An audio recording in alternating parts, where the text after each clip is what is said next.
Picture northern Scandinavia in December. The sun rises, if you can call it that, sometime around 11 in the morning, briefly, reluctantly, hauling itself barely above the horizon before giving up entirely and setting again by early afternoon. For roughly 2 hours, the light is horizontal, dim, and filtered through cloud cover that turns the sky the color of old concrete. Then, darkness returns. Full, complete, absolute darkness that will not seriously lift for another 20 hours. This is called polar night. And in the most extreme northern latitudes, Norway above the Arctic Circle, Svalbard, northern Alaska, and Canada, the sun does not rise at all for weeks at a stretch. Complete solar absence. Not reduced sunlight. No sunlight whatsoever. Modern people in these regions manage polar night with electric lighting, vitamin D supplements, light therapy boxes, imported foods rich in the nutrients that sunlight synthesis normally provides, and the psychological knowledge that this is temporary, predictable, and has an end date visible on a calendar. They still find it extraordinarily difficult.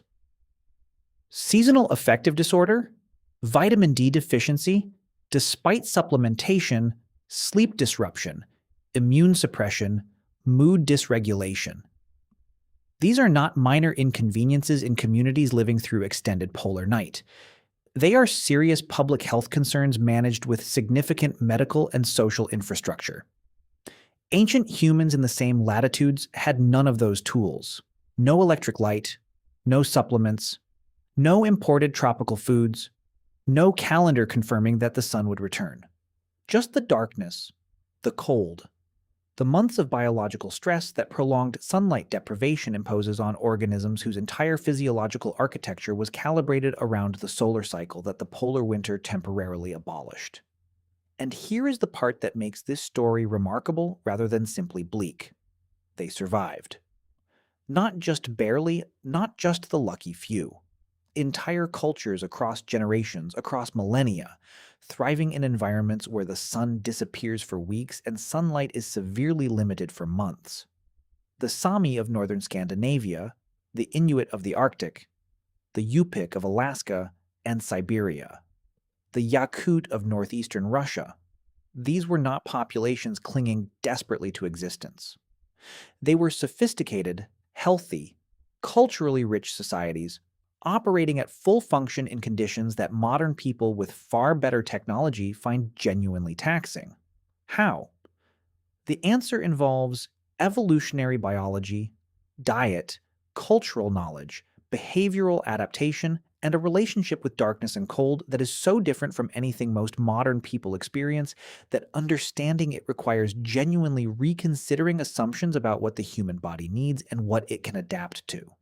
Start with vitamin D, because it is the most biologically immediate consequence of sunlight deprivation, and the one whose mechanisms are most clearly understood. Vitamin D is synthesized in human skin through a photochemical reaction triggered by UVB radiation from the sun. The reaction converts a cholesterol derivative in skin cells into pre-vitamin D3, which is then processed by the liver and kidneys into the active form that the body uses.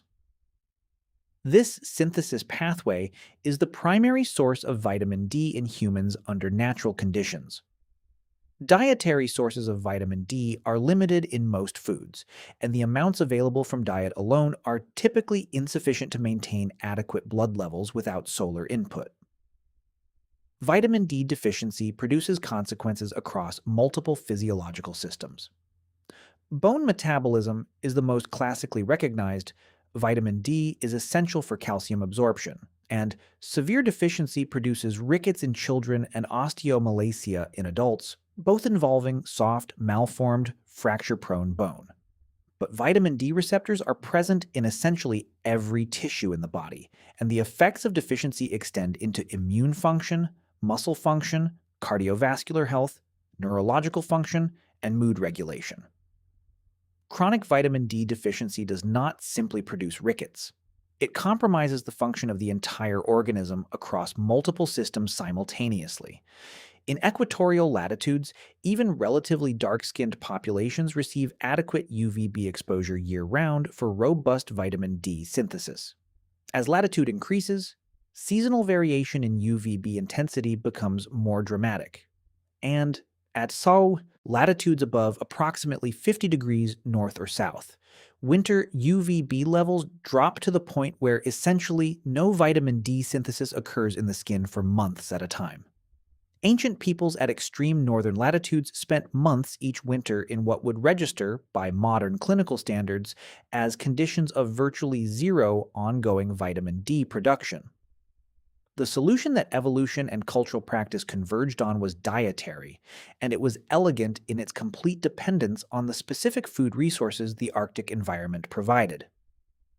Fatty fish and marine mammals are among the most vitamin D-rich foods that exist anywhere in the natural world, and the concentration of these foods in Arctic and subarctic ecosystems is not coincidental from the perspective of human adaptation. Salmon, herring, mackerel, char, and other cold-water fatty fish contain vitamin D at concentrations many times higher than most other foods. Marine mammal liver, seal liver, walrus liver, whale liver contains extraordinary concentrations of both vitamin D and vitamin A. The blubber of marine mammals provides fat-soluble vitamin stores at levels that have no terrestrial equivalent. Consuming these foods regularly and in quantity provides dietary vitamin D at levels sufficient to maintain adequate serum concentrations even through months of complete solar absence. Arctic and subarctic indigenous peoples eat these foods not because they lack alternatives, but because the dietary pattern that their cultures developed over millennia is precisely calibrated to the nutritional challenges of their environment. The traditional diet of Inuit populations, heavy in marine mammals, fish, and the organ meats that accumulate the highest concentrations of fat-soluble vitamins, was, for most of the history of nutritional science, misunderstood by outside researchers as unhealthy. It is high in fat and animal protein. It is low in plant foods. It violates every dietary guideline ever produced for temperate zone populations. It is also extraordinarily well adapted to the Arctic environment's nutritional landscape. The fat-soluble vitamin concentrations in traditional Arctic diets were sufficient to maintain the health of populations through complete polar darkness because those populations were, essentially, banking vitamin D in their tissues during seasons of adequate intake and drawing down those reserves during the dark months when dietary intake continued but synthesis stopped entirely. The fat stores of the human body do not merely provide caloric reserve. They provide vitamin reserve. Fat-soluble vitamins, including D, are stored in adipose tissue and the liver and can be mobilized during periods of inadequate intake. The specific practice of consuming organ meats, particularly liver, deserves attention because it represents one of the most nutritionally powerful practices in traditional Arctic and subarctic diets that modern food culture has largely abandoned. Liver is perhaps the most nutrient-dense food that exists in terrestrial or marine ecosystems.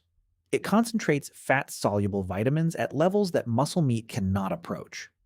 Marine mammal liver, in particular, contains vitamin D in concentrations so high that consuming large quantities at once carries toxicity risks. Explorers who consumed polar bear liver in the early 20th century developed vitamin A toxicity. The livers of seal, walrus, and whales were consumed by Arctic peoples in culturally regulated quantities that provided their rich vitamin content without approaching toxic doses. Ancient peoples across cold latitude environments universally prized organ meats, liver, kidney, heart, brain, in ways that stood in stark contrast to the modern Western preference for muscle meat. This was not simply hunger-driven opportunism or a failure to develop taste preferences. It was the expression of a dietary tradition that had learned over generations of empirical feedback from population health outcomes that these nutrient-dense tissues provided something that muscle meat alone could not. The cultural value placed on organ meats in traditional populations reflected real nutritional value that maintained health through the nutritional challenges of extreme environments. The abandonment of organ meat consumption in modern Western diets, combined with the move to indoor sedentary lifestyles that dramatically reduce sun exposure, has created the remarkable situation where vitamin D deficiency has become widespread in populations living at temperate latitudes with year-round sunlight availability. While ancient peoples at Arctic latitudes maintained adequate vitamin D through dietary practices that modern nutrition science has only recently begun to understand. Beyond vitamin D, the sunlight deprivation of polar winter creates a second major physiological challenge: the disruption of circadian rhythms and the biological processes that depend on the light-dark cycle for their regulation. The human circadian system, the internal biological clock that regulates sleep, hormone release, metabolism, immune function, and dozens of other physiological processes, is entrained primarily by light exposure. Specifically, short-wavelength blue light detected by specialized photoreceptive cells in the retina sends signals through the retino-hypothalamic tract to the suprachiasmatic nucleus of the hypothalamus, which functions as the master circadian clock, coordinating the timing of physiological processes throughout the body. By the way, if you want to go even deeper into the secret lives of ancient humans, I just launched a full course called The Secret Lives of Ancient Humans. 10 modules, 3+ hours of content covering everything we never talk about on YouTube. What they feared, how they communicated, what hunted them, and much more. Plus an exclusive PDF guide included. Link in the description. See you inside. Without adequate light exposure to entrain the circadian system, the clock drifts. Sleep-wake cycles become irregular. The timing of cortisol release, critical for alerting the system in the morning and initiating appropriate daytime function, becomes misaligned with the actual day. Melatonin production, normally suppressed during daylight hours and elevated in darkness to promote sleep, loses its clear diurnal pattern in conditions of continuous or near-continuous darkness. The hormonal and physiological rhythms that depend on appropriate circadian timing become disrupted in ways that affect essentially every aspect of health and function.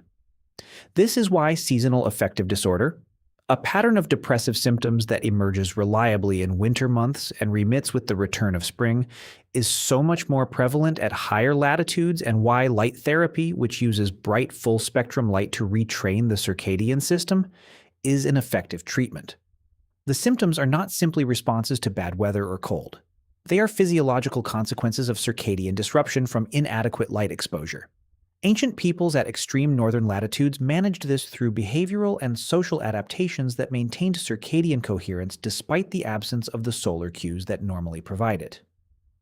Fire was the primary replacement for sunlight in its circadian function, and while firelight is dim by comparison with daylight and lacks the short wavelength blue content that most powerfully entrains the circadian system, it provides meaningful light-dark contrast that helps anchor sleep-wake rhythms.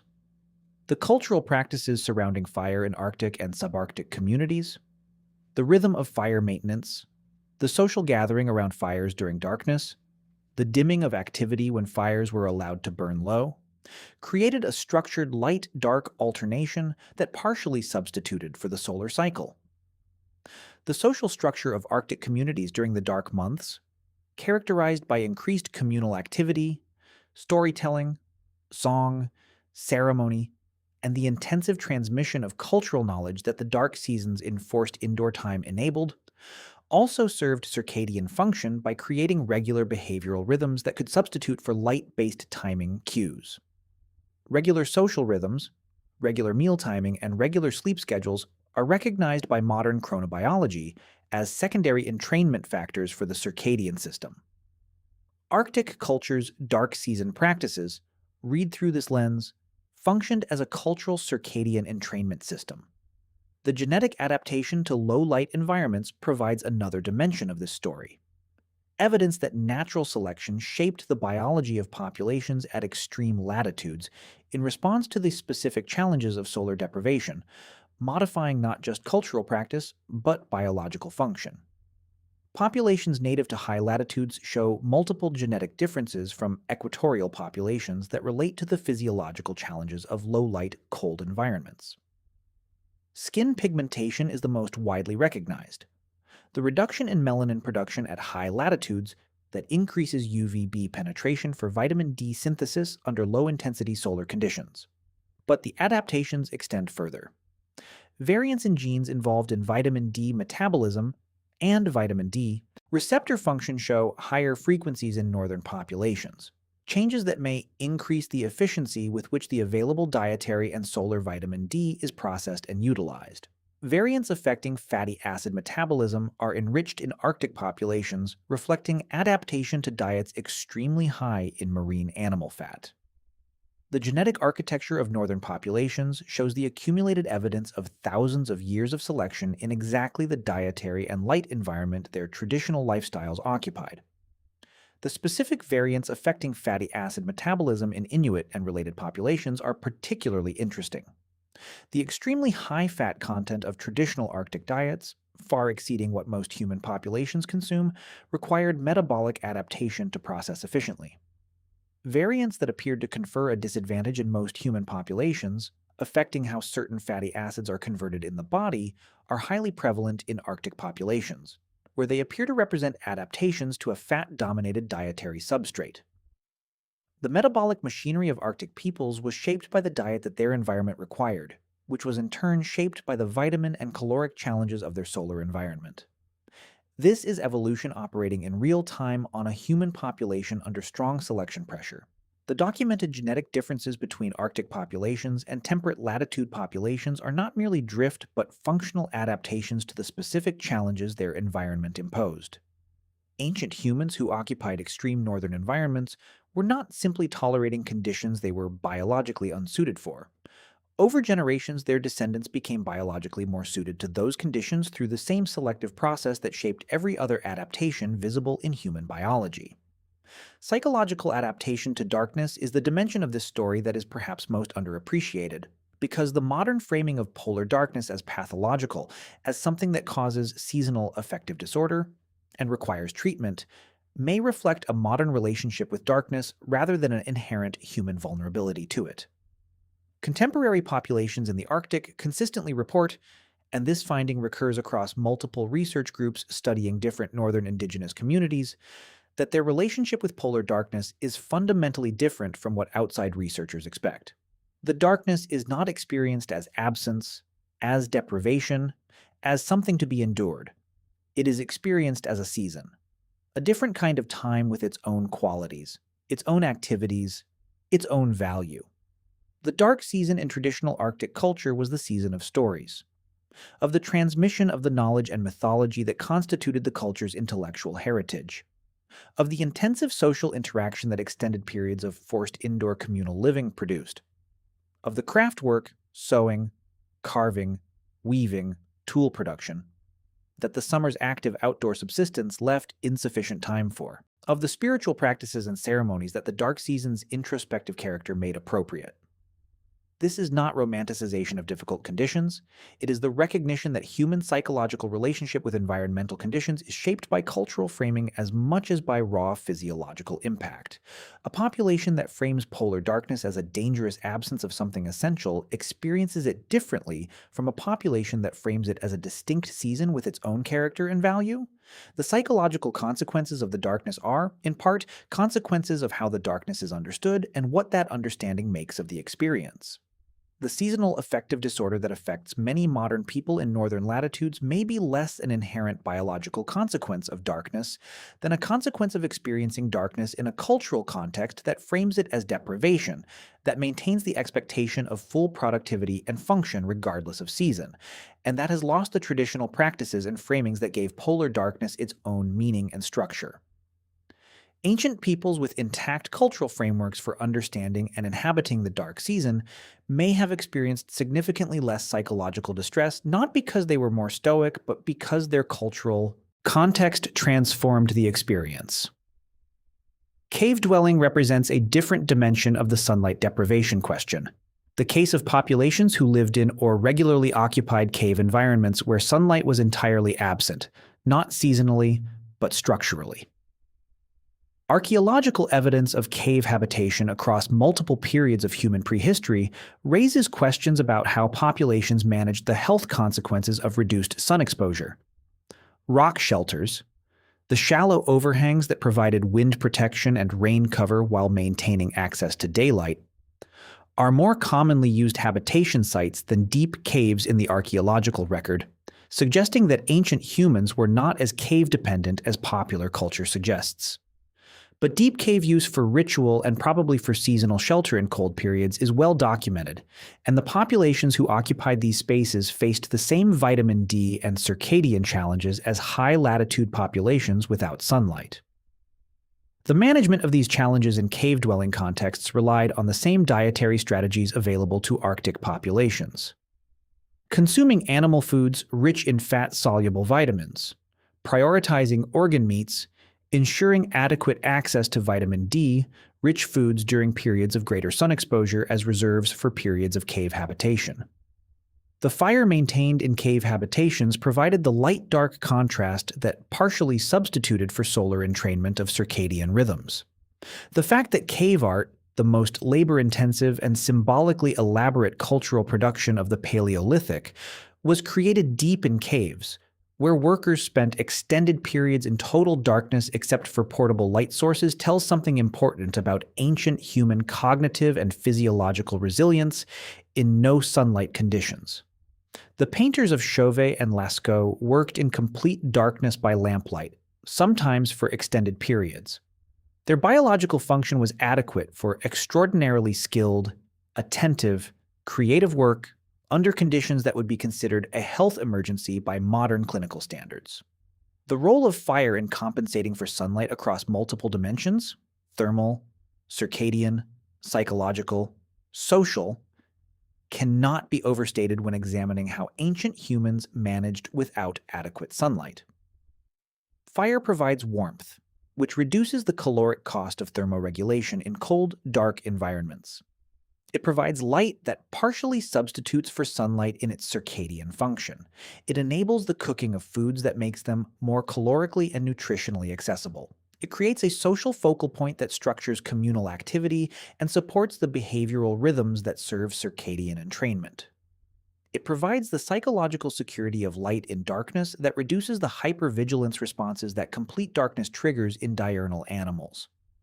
The mastery of fire by the human lineage, which appears to have been substantially in place by approximately 400,000 years ago and possibly earlier, was in this context not simply a cooking technology or a predator deterrent. It was the tool that made high-latitude existence physiologically and psychologically sustainable. Without fire, the darkness and cold of northern winters would have imposed a season of severe physiological stress that population health could not have sustained. With fire, the dark season became manageable, still demanding, still carrying real health challenges that diet and behavioral adaptation addressed, but within the range of what a well-adapted, well-fed human population could sustain across generations. The modern resurgence of interest in what is called circadian health, the recognition that the timing of light exposure, meals, sleep, and activity affects health through circadian mechanisms in ways that modern life patterns frequently violate, provides a contemporary scientific frame for understanding what ancient peoples were managing intuitively. Modern people in developed countries experience significant circadian disruption from light exposure patterns that bear little relationship to the solar cycle. Bright artificial light in the evening suppressing melatonin and delaying sleep. Alarm clock-forced morning awakenings that occur before the circadian system has completed its sleep program, shift work that completely inverts the light-dark timing, and the general decoupling of behavioral rhythms from solar. Rhythms that artificial light makes possible. The health consequences of this circadian disruption are documented across metabolic, cardiovascular, immune, and neurological domains. And they are, ironically, in some respects, consequences of too much light at the wrong times rather than too little. The excess of artificial light that modern infrastructure provides has disrupted the light-dark contrast that circadian systems require for proper entrainment just as profoundly in some populations as the darkness deficit of polar winter disrupted ancient Arctic populations. Ancient peoples in low-sunlight environments maintained circadian health not despite the limitations of their light environment, but partly because of the clarity of the light-dark contrast that natural light cycles without artificial supplementation provided. Even in the Arctic winter, the dimness of the few available daylight hours was meaningfully different from the complete darkness of the night, providing the contrast signal the circadian system uses for entrainment. The firelight of the evening was dim enough to allow melatonin production to proceed. The darkness of the sleeping environment was genuine darkness. The circadian system, calibrated to actual environmental conditions rather than artificially extended light availability, functioned with the regularity that natural light cycles support. Here is where the full account of ancient human sunlight deprivation survival arrives at something that extends beyond the biology and the cultural history.